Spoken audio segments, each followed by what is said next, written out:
This is Voices of Race and Change, a dialogue across generations where elders and youth come together in intimate settings to share their race relations experiences and the changes that occur in our everyday lives.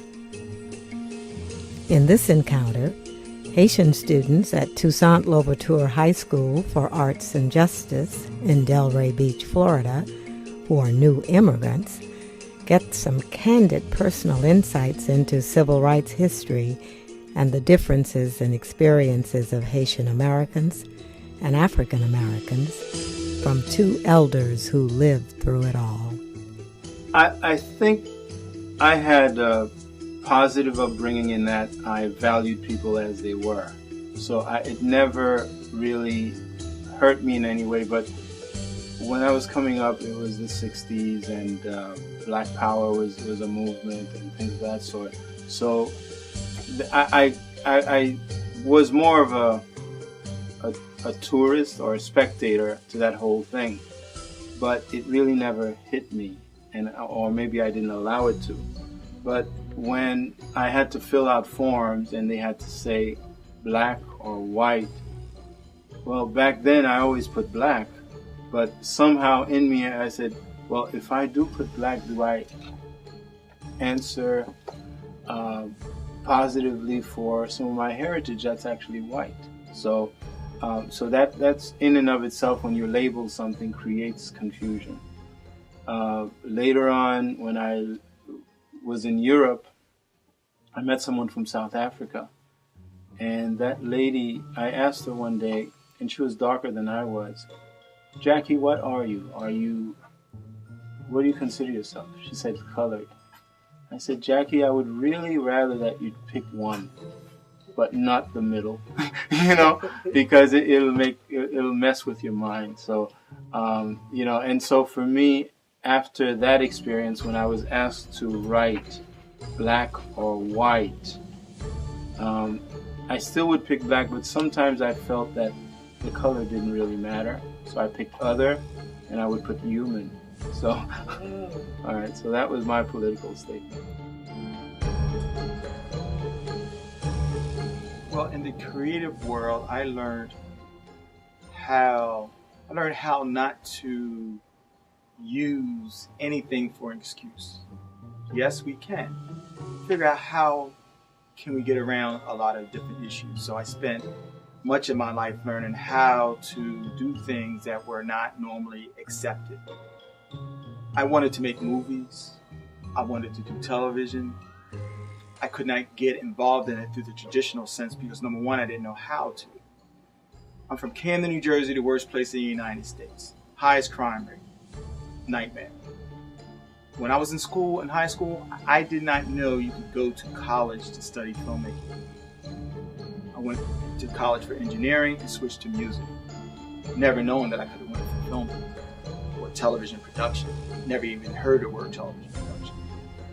So I kind of sort of learned it on my own because it's something that I did since I was born.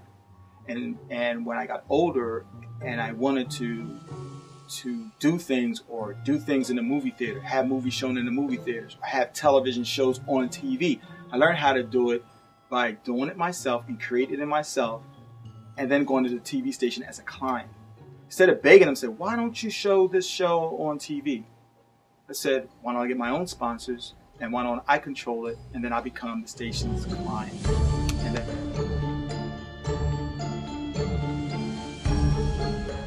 even though I did that, I still ran into some things that probably race had something to do with it.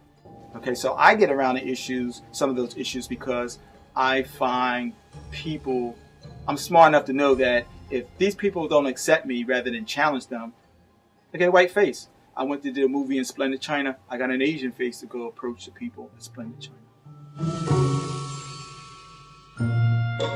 Well, one thing I learned from my students who are mostly Haitian is that their viewpoint on color and African Americans' viewpoint on color seem to differ greatly.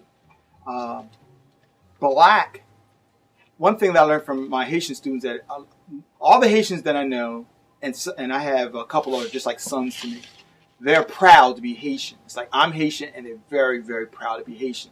But in the African American community, during my time period, during all the riots and things during the 60s, we were black and we were proud, because prior to that, we weren't proud. Haitians had something to be proud of. They knew their Haitian history.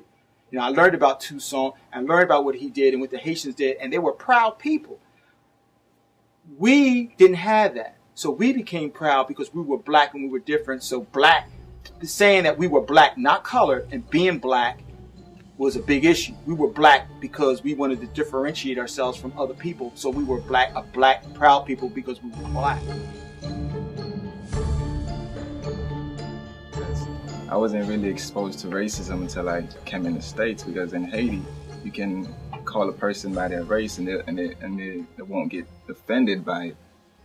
And when I came here, one thing that I noticed was that in an African community, for a Haitian kid, like I could say we're different, but like for a person to try to when a person speak a different way, they would say, hey, this person is trying to act white, or is trying to, you know, they don't consider that person as black. They consider black as being like, you have to be doing music, you have to be doing this to be black. And I thought about it, and I could say that it's because I came to a point where I think it's because like African Americans had really something really taken from them, like the actual culture, the African culture really, and it's what we Haitians have, and I think that's what differentiates us a lot.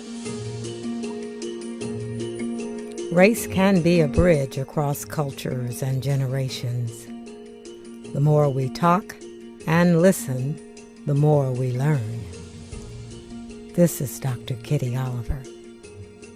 Voices of Race and Change, a dialogue across generations, is a production of the Youth Outreach Project of the Race and Change Initiative, directed by Dr. Kitty Oliver in Florida Atlantic University's School of Communication and Multimedia Studies.